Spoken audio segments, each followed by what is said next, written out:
ಮಾಡಬೇಕು ಏನ್ ನಂಗೆ ಲಾಭ ಇದೆಯಾ? ಏನೋ ಬೆಂಗಳೂರು ಸುಧಾರಣೆ ಆಗ್ಬೇಕು ಬೆಂಗಳೂರು ಅಂತ ಮಾಡ್ತಾ ಇದ್ದೀವಿ. ಸೊ ನಿಮ್ ಸಹಕಾರನೂ ಬೇಕು. ಬೆಂಗಳೂರು ಬದುಕಿದ್ರೆ ನಾವೆಲ್ಲ ಬದುಕ್ತೀವಿ, ತಿಳ್ಕೊಳ್ಳಿ. ನಾಳೆ ಬೆಂಗಳೂರು ಉಸಿರು ಕಟ್ಟಕ್ಕಾದ್ರೆ ನೀವು ಲಾಸ್ಟ್ಗೆ ಎಫೆಕ್ಟ್ ಆಗ್ಬೋದು. ಯಾಕಂದ್ರೆ ಎಲ್ಲ ಮೇಲಿರೋರು ಓಡಿಸ್ಕೋತಾರೆ, ಲಾಸ್ಟ್ಗೆ ನಿಮ್ಗೆ ಎಫೆಕ್ಟ್ ಆಗ್ಬೋದು. ಆದ್ರೆ ಇವತ್ತೆಲ್ಲ ನಾಳೆ ಅದು ಎಲ್ಲರಿಗೂ ಎಫೆಕ್ಟ್ ಆಗುತ್ತೆ. ಬೆಂಗಳೂರು ಸುಧಾರಣೆ ಆಗಿಲ್ಲ, ಬೆಂಗಳೂರು ಜ್ವಲಂತವಾಗಿ ಬೆಳೀಲಿಲ್ಲ ಅಂತ ಹೇಳಿದ್ರೆ ಎಲ್ಲರಿಗೂ ಎಫೆಕ್ಟ್ ಆಗುತ್ತೆ. ಇವತ್ತಲ್ಲ ನಾಳೆ ಆಗುತ್ತೆ. ಫಸ್ಟ್ ಬೇರೆ ಇರೋರ್ಗೆ ಆಗ್ಬೋದು, ಆಮೇಲೆ ನಿಮ್ಗೆ ಆಗ್ಬೋದು. ಬೆಂಗಳೂರು ಸುಧಾರಣೆ ಆಗ್ಬೇಕು ಅನ್ನೋದು ಜನಗಳ ಅಭಿಪ್ರಾಯ. ನಾವು ಸುಧಾರಣೆ ಮಾಡಕ್ ಪ್ರಯತ್ನ ಮಾಡ್ತಾ ಇದ್ದೀವಿ. ಇದರಲ್ಲಿ ಸಣ್ಣ ಪುಟ್ಟ ತಪ್ಪು ಆಗ್ಬೋದು, ಇಲ್ಲ ಅಂತ ನಾನೇನು ಆಟ ಇಲ್ಲಿ ಸಾಧನೆ ಮಾಡಕ್ ಹೋಗೋದಿಲ್ಲ. ಎಲ್ಲವನ್ನೂ ಪರ್ಫೆಕ್ಟ್ ಆಗಿ ನಾವು ಮಾಡಕ್ ಆಗೋದಿಲ್ಲ. ಮಾಡಕ್ ಹೋದಾಗ ಏನೋ ಸ್ವಲ್ಪ ಹೆಚ್ಚು ಇರುತ್ತೆ, ಸ್ವಲ್ಪ ಕಮ್ಮಿ ಇರುತ್ತೆ. ಯಾಕಂದ್ರೆ ಎಲ್ಲ ಅಧಿಕಾರಿಗಳನ್ನು ನೀನ್ ಹಿಂಗೇ ಮಾಡ್ಬೇಕು ಅಂತ ನಾವು ಇಲ್ಲಿಂದ ಸೂಚನೆ ಕೊಟ್ಟರು ಅವ್ರು ಮಾಡೋವಾಗ ನಾವೆಲ್ಲ ಮನುಷ್ಯರೇ. ಯಾವ್ದು 5 ಬೆರಳು ಸಮಾನನೂ ಇಲ್ಲ. ಉಪ್ಪು ತಿಂದವರು ಸ್ವಲ್ಪ ಹೆಚ್ಚು ಇರ್ತಾರೆ, ಖಾರ ತಿಂದವರು ಹೆಚ್ಚಿರ್ತಾರೆ, ಕೆಲವರು ಕಮ್ಮಿ ಇರ್ತಾರೆ. ಇದೆಲ್ಲ ಇರುತ್ತೆ ಫೀಲ್ಡ್ ಅಲ್ಲಿ, ಪ್ರಾಕ್ಟಿಕಲಿ. ಅದನ್ನ ಪರ್ಫೆಕ್ಟ್ ಆಗಿ ಹಿಂಗೆ ಮಾಡ್ತಾ ಇದ್ದಾರೆ ನಮ್ಮವರು ಅಂತ ನಾನು ಹೇಳಕ್ ಆಗಲ್ಲ. ಬಿಕಾಸ್ ಅದು ಅವ್ರಿಗೆ ನಾನು ಮಾಡಿ ಪರ್ಫೆಕ್ಟ್ ಆಗಿ ಅಂತ ನಾನು ಅವ್ರಿಗೆ ಹೇಳಕ್ಕೂ ಆಗೋದಿಲ್ಲ. ಯಾಕಂದ್ರೆ ಫೀಲ್ಡ್ಗೆ ಹೋದಾಗ ಏನೋ ನಮ್ಗೆ ಸ್ವಲ್ಪ ಸಿಟ್ಟು ಜಾಸ್ತಿ ಇರುತ್ತೆ, ಒಬ್ಬರು ತಾಳ್ಮೆ ಇರ್ತಾರೆ, ಅವ್ರು ತಿಳಿದಂಗೆ ಅವ್ರ ಫೀಲ್ಡ್ ಅಲ್ಲಿ ಆಪರೇಟ್ ಮಾಡ್ತಾರೆ. ಅದರಲ್ಲಿ ಸಿಸ್ಟಮ್ ಅಲ್ಲಿ ಸ್ವಲ್ಪ ಪ್ರಾಕ್ಟಿಕಲ್ ಇಶ್ಯೂಸ್ ಇದ್ದೇ ಇರುತ್ತೆ. ಸೊ ನಾನು ನಿಮ್ಗೆ ರಿಕ್ವೆಸ್ಟ್ ಮಾಡೋದು, ನೀವು ಸಹಕಾರ ಮಾಡಿ. ಮೇನ್ ರೋಡ್ಸ್ ಬಿಟ್ಟು ಬೇರೆ ಕಡೆ ನೀವು ಶಿಫ್ಟ್ ಆಗಿ, ನಿಮ್ಗೆ ಸೌಕರ್ಯ ಮಾಡೋದಕ್ಕೆ ನಾವು ತಯಾರಿದ್ದೇವೆ. ಇನ್ನು ಉಳಿದಿದ್ದು ಆಕ್ಟ್ ಅನ್ನ ಫಾಲೋ ಮಾಡಬೇಕು ಅಂತ ಏನೇನು ಹೇಳಿದ್ರೆ ಅದನ್ನ ಇಮಿಡಿಯೇಟ್ ಆಗಿ ನಾನು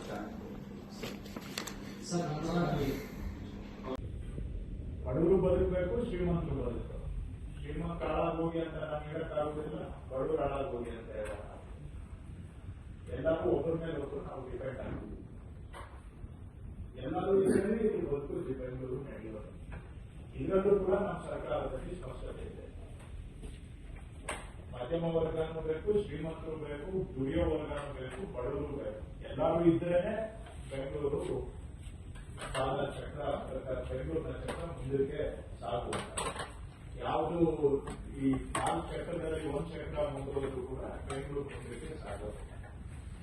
ಯಾರು ಹೆಚ್ಚು ಯಾರು ಕಡಿಮೆ ಅಂತ ನಾನಿಲ್ಲಿ ಅದನ್ನ ವಿಶ್ಲೇಷಣೆ ಮಾಡಕ್ ಹೋಗಲ್ಲ. ಶ್ರೀಮಂತರು ಹೆಚ್ಚು, ಬಡವರು ಕಮ್ಮಿ, ಅಥವಾ ಬಡವರೇ ಹೆಚ್ಚು, ಶ್ರೀಮಂತರು ಕಮ್ಮಿ, ಆ ವಿಷಯಕ್ಕೆ ನಾನು ಹೋಗೋದಿಲ್ಲ. ಬಟ್ ಎಲ್ಲರೂ ಬೇಕು. 4 ಚಕ್ರ ಇದ್ದಂಗೆ 4 ಚಕ್ರದಲ್ಲಿ 4 ಇಂಪಾರ್ಟೆಂಟ್. 1 ಮುಗಿದವರು ಕೂಡ ಬೆಂಗಳೂರಿನ ಗಾಡಿ ಮುಂದುವರಿಸಬೇಕು. ಎಲ್ಲರೂ ಇರಬೇಕು. ಹಾಗಂತೇಳಿ ನಾವು ಮಾಡ್ತಾ ಇರೋದು ಪಾದಾಚಾರಿ ಮಾರ್ಗ, ಫುಟ್ಪಾತ್ಗಳಲ್ಲಿ ಜನ ಓಡಾಡೋಂಗೆ ಆಗಲೇಬೇಕು. ಅದನ್ನು ನಾನು ಅಷ್ಟೇ ಕಡಾಖಂಡಿತವಾಗಿರ್ತೇನೆ. ಅದರಲ್ಲೂ ನೋ ಕಾಂಪ್ರಮೈಸ್. ನಿಮ್ಗೆ ಇಳಿಸಬಹುದು, ಬಿಡಬಹುದು, ಬಟ್ ಫುಟ್ಪಾತ್ ಅಲ್ಲಿ ಜನ ಓಡಾಡುವಂಗೆ ಆಗ್ಲೇಬೇಕು. ನೀವು ಬಂದಿದ್ದೀರಿ ಅಂತ ನಿಮ್ಮನ್ನ ಮೆಚ್ಚೋದಕ್ಕೋಸ್ಕರ ನಾನು ನನ್ನ ಮಾತು ಬದಲಾಯಿಸಕ್ ಆಗೋದಿಲ್ಲ.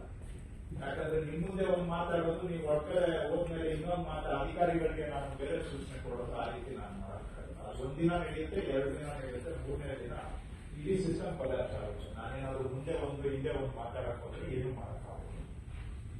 ಈಗ ನಾವು ಏನು ನಿಮ್ ಸಹಕಾರನು ನಾವು ಕೇಳ್ತಾ ಇದ್ದೀವಿ. ನಿಮ್ಮ ಬದುಕಿಗೆ ಏನ್ ಬೇಕು ಅದನ್ನ ನಾವು ಸಹಕಾರ ಮಾಡ್ತಾ ಇದ್ದೀವಿ. ಟಿವಿಸಿ ಈಗ ಪ್ರಾವಿಷನಲ್ ಟಿವಿಸಿಗಳು ಇದಾವೆ. ಪ್ರಾವಿಷನಲ್ ಟಿವಿಸಿ ಮುಖಾಂತರನೇ ಕಾನೂನಿನ ಜಾರಿ ಮಾಡೋದಕ್ಕೆ ಏನೆಲ್ಲ ಬೇಕು ನಾನು ಇವತ್ತಿಂದಲೇ ಅಸೆಪ್ಟ್ ತಗೊಳ್ತೇನೆ. ಆಯ್ತಾ? ಕೆಲವು ಮಾಡಕ್ ಹೋದಾಗ ಪ್ರಾಕ್ಟಿಕಲ್ ಡಿಫಿಕಲ್ಟೀಸ್ ಬರುತ್ತೆ. ಬಂದಾಗ ಅದನ್ನು ನೋಡೋಣ. ಆ ಪ್ರಾವಿಷನ್ಸ್ ಯಾವ್ದು ಮಾಡಕ್ಕಾಗುತ್ತೆ, ಯಾವ್ದು ಮಾಡಕ್ಕಾಗೋದಿಲ್ಲ. ಕಾನೂನಲ್ಲಿ ಇರೋದು ಎಲ್ಲವನ್ನು ಈ ರೀತಿ ನಾನು ಹೇಳೋದು, ಮಂತ್ರಿಯಾಗಿ ಕಾನೂನಲ್ಲಿ ಇರೋದು ಎಲ್ಲದನ್ನು ಮಾಡೋದಕ್ಕೆ ಕಷ್ಟ ಆಗುತ್ತೆ ಅಂತ ಹೇಳೋದು ತಪ್ಪು. ಆ ಜ್ಞಾನ ನನಗಿದೆ. ಆದ್ರೂ ಕೂಡ ಪ್ರಾಕ್ಟಿಕಲ್ ಆಗಿ ಕೆಲವು ಸಮಸ್ಯೆಗಳು ಬರ್ತಾವೆ. ಯಥಾವತ್ತಾಗಿ 100ಕ್ಕೆ 100 ಮಾಡಕ್ ಹೋದಾಗ ಕೆಲವು ಮಾಡಕ್ಕಾಗುತ್ತೆ, ಕೆಲವು ಮಾಡಕ್ಕಾಗೋದಿಲ್ಲ ಪ್ರಾಕ್ಟಿಕಲ್. ಆದ್ರೆ ಕಾನೂನನ್ನ ಅನುಷ್ಠಾನ ಮಾಡೋದನ್ನ ನಾವು ಖಂಡಿತ ಸೀರಿಯಸ್ ಆಗಿ ಮಾಡ್ತೇವೆ. ಇಮಿಡಿಯೇಟ್ ಆಗಿ ಪ್ರಾವಿಷನಲ್ ಟಿವಿಸಿ ಮುಖಾಂತರನೇ ನಾವು ಏನ್ ಪ್ರಕ್ರಿಯೆ ಆಗಬೇಕು ಅದನ್ನ ಚಾಲನೆ ಮಾಡ್ತೇವೆ. 2ನೇದು, ಕೋರ್ಟ್ನವರು ಹಿಂದೆ ಕೊಟ್ಟಿದ್ದ ID ಕಾರ್ಡ್ಗಳನ್ನ ಸೆಟಸೈಡ್ ಮಾಡಿದರೆ ಹೊಸ ID ಕಾರ್ಡ್ ಕೊಡಬೇಕು ಅಂತ ಹೇಳಿದ್ರೆ ನಾನು ಹೊಸ ID ಕಾರ್ಡ್ ಅನ್ನ ಆಲ್ರೆಡಿ ನಾವು ಅಧಿಕಾರಿಗಳು ಚರ್ಚೆ ಮಾಡಿದಾಗ ಇಮಿಡಿಯೇಟ್ ಆಲ್ರೆಡಿ ಹೇಳಿದ್ದಾನೆ. ನೀವು ಇವತ್ತು ಮತ್ತೆ ಹೇಳ್ತಾ ಇದ್ದೀನಿ, ID ಕಾರ್ಡ್ಗಳನ್ನ ಇಶ್ಯೂ ಮಾಡುವಂತದ್ದು ಚಾಲನೆ ಮಾಡಿ. ಮೂರನೇದು, ಅದರಲ್ಲಿ 82,000 ಜನ ಬೇರೆ ಪೋರ್ಟಲ್ ಸಂಖ್ಯೆ ಇದೆ, ನೀವು 27,000 ಮಾತ್ರ ಗುರುತಿಸಿದ್ದೀರಾ ಅಂತ ಹೇಳ್ತಾ ಇದ್ದೀವಿ. ಅದನ್ನ ರೀಸರ್ವೆ ಮಾಡಿ ಯಾರ್ಯಾರು ಎಲ್ಲಿ ಬಂದಿದ್ದಾರೆ ಅದನ್ನ ಮಾಡೋದಕ್ಕೂ ಕೂಡ ಇವತ್ತೇ ನಾನು ಇಲ್ಲಿ ಇದರ ಮುಖಾಂತರ CC ಅವರಿಗೆ ಸೂಚನೆ ಕೊಡ್ತಾ ಇದ್ದೇನೆ. ಅದನ್ನ ಮಾಡೋದಕ್ಕೂ ಕೂಡ ನಮಗೆ ಏನು ತೊಂದರೆ ಇಲ್ಲ. ಹಾಗೂ ಎಲ್ಲೆಲ್ಲಿ ಸೂಕ್ತ ಆಗುತ್ತೆ ಅಲ್ಲೆಲ್ಲ ವೆಂಡಿಂಗ್ ಝೋನ್ಗಳನ್ನ ಗುರುತಿಸಿ ಅಲ್ಲಿ ವೆಂಡರ್ಸ್ಗೆ ಅವಕಾಶ ಮಾಡಿಕೊಡೋದು ಕಾನೂನಲ್ಲಿ ಇರುವಂತಹ ಅಂಶ. ಅದನ್ನ ಅನುಷ್ಠಾನ ಮಾಡೋದಕ್ಕೂ ನಾವು ಬದ್ಧರಾಗಿದ್ದೇವೆ. ಅದಕ್ಕೂ ಕೂಡ ನಾವು ಬದ್ಧರಾಗಿದ್ದೇವೆ. ಅದರಲ್ಲೂ ನಮ್ದು ದೂಸರ ಮಾತು ಇಲ್ಲ.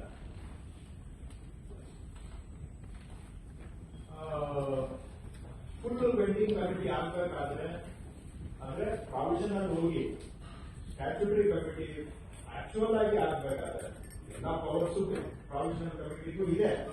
ಬಟ್ ಅದೇ ಎಲೆಕ್ಷನ್ ಆಗಿ ಆಗ್ಬೇಕು ಅಂತ ಅದಾಗಬೇಕು ಅಂದ್ರೆ ಮೆಂಬರ್ಶಿಪ್ ಕ್ಲಿಯರ್ ಆಗ್ತದೆ. ಆಮೇಲೆ ಎಲೆಕ್ಷನ್ ಮಾಡಲಿಕ್ಕೆ ಸಾಧ್ಯ. ಮೆಂಬರ್ಶಿಪ್ ಅನ್ನ ಮಾಡಿ ಎಲೆಕ್ಷನ್ ಮಾಡೋದಕ್ಕೂ ನಾವು ಬದ್ಧರಾಗಿದ್ದೇವೆ. ಅದರಲ್ಲೂ ನಾವು ಬದ್ಧರಾಗಿದ್ದೇವೆ. ಅದರಲ್ಲೂ ನಮಗೇನು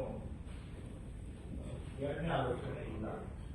ಸೊ ಆಕ್ಟ್ ಪ್ರಕಾರವಾಗಿ ಮೆಂಬರ್ಶಿಪ್ ಇಶ್ಯೂ ಆಗಬೇಕು. ಮೆಂಬರ್ಶಿಪ್ ಬೇಸಿಸ್ ಮೇಲೆ ಎಲೆಕ್ಷನ್ ಆಗಬೇಕು. ಎಲೆಕ್ಷನ್ ಆಗಿ ಪ್ರಾವಿಷನಲ್ ಟಿವಿಸಿ ಹೋಗಿ ಟಿವಿಸಿ ಮಾಡಬೇಕು.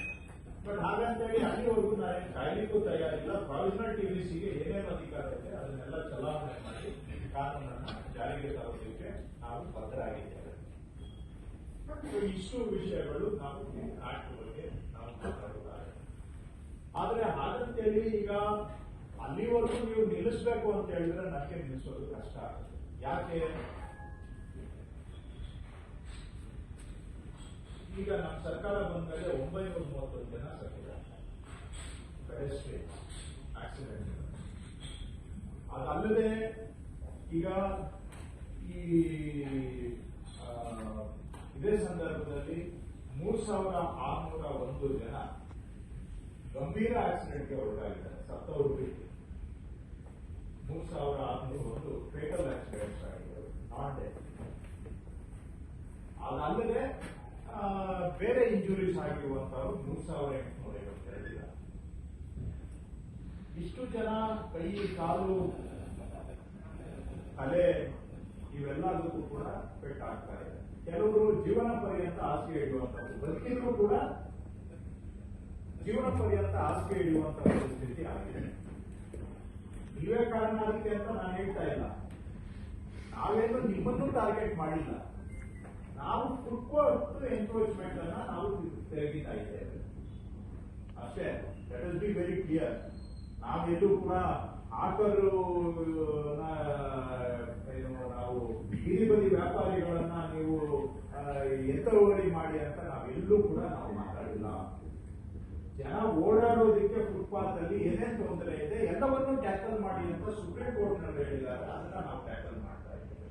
ಸುಪ್ರೀಂ ಕೋರ್ಟ್ ಡೈರೆಕ್ಷನ್ ಪ್ರಕಾರ ನಾವು ಟ್ಯಾಕಲ್ ಮಾಡ್ತಾ ಇದ್ದೇವೆ.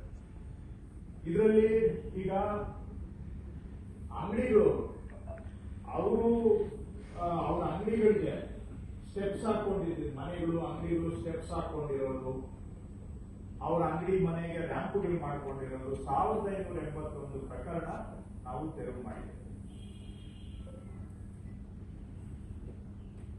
ಆಯ್ತಾ?